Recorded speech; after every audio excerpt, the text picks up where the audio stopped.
injuries, and especially at quarterback. Yep, Connor's still in the protocol of concussion. Hasn't been able to practice all week, so very doubtful.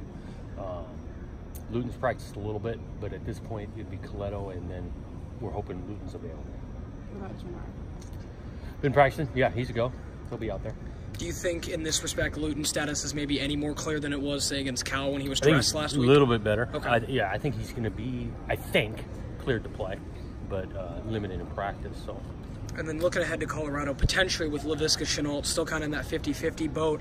You know, Tibbs was saying yesterday he's a guy that gets 12 to 15 touches. Their offense runs through the guy. What could that be changed if he is or is not in there for you guys? Yeah, I mean, you got to prepare that he's going to go, and he is a dynamic player. They do a great job of using him in different spots, and so you got to be prepared for that. If he's not out there, you adjust from there.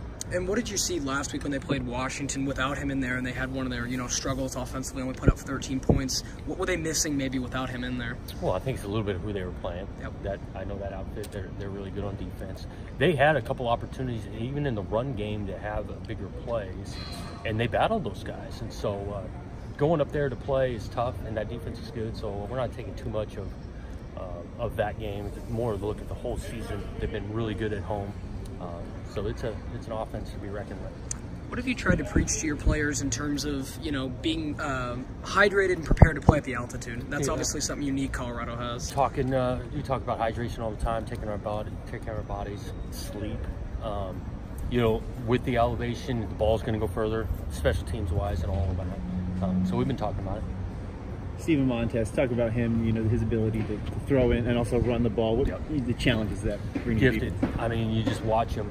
He's a tall, athletic, strong-armed, experienced quarterback. Knows that system inside and out. You can see it on tape.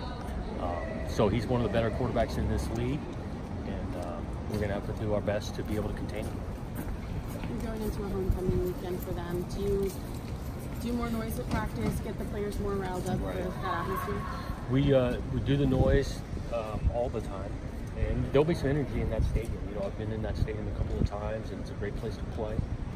Fans are into it, so we're expecting all of that and preparing for it. Jonathan, has it been difficult to kind of keep the players engaged and disciplined with kind of the losses mounting up, and especially a tough loss to Cal last week? It hadn't been difficult with the effort you watch them at practice. Okay. I think it's been pretty consistent. The guys are upbeat and going. I think starting with our coaches setting that tone, and these guys have absorbed that and are still working. I think the vibe is pretty good at practice.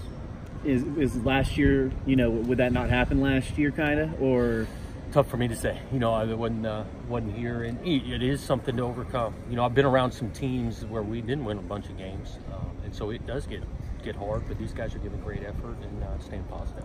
Have you kind of had to dig back into your early coaching days, just for maybe teams that did struggle a little bit, just for kind of reference or anything like that as you're building this? I think experience in general, and it's just not myself, other coaches, and we're aware of where we're headed and how we want to do it, and so making some drastic changes immediately.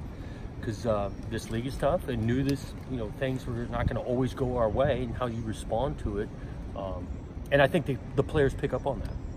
And then if Luton's unable to go, how confident do you feel in Jack Coletto? Is there any chance that, maybe the offense, he'll be a little bit more familiar with it, simplified, maybe anything like that? Well, I think the reps he's gotten has got to count for something, and so he's been out there, and he's been out there a decent amount. He really has. Last game, Ohio State played a half, and so he's gotten a bunch of reps in practice. So we're not making large tweaks to the offense just because of him.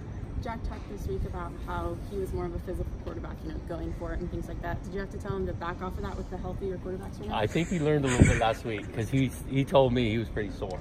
And so, yeah, he's got to be smart out there. At the same time, it is part of his game. He likes that part of it, but he's got to be smart with his body. It's been your guys' first road game in 3-4 weeks now. Is there anything kind of have to get ready since September when you guys played Arizona State to go on the road? Yeah, we haven't talked about it a ton since we've played some road games. We're kind of sticking to our process on how we approach it. Like I said, a little bit of the crowd noise, but outside of that, not a huge thing.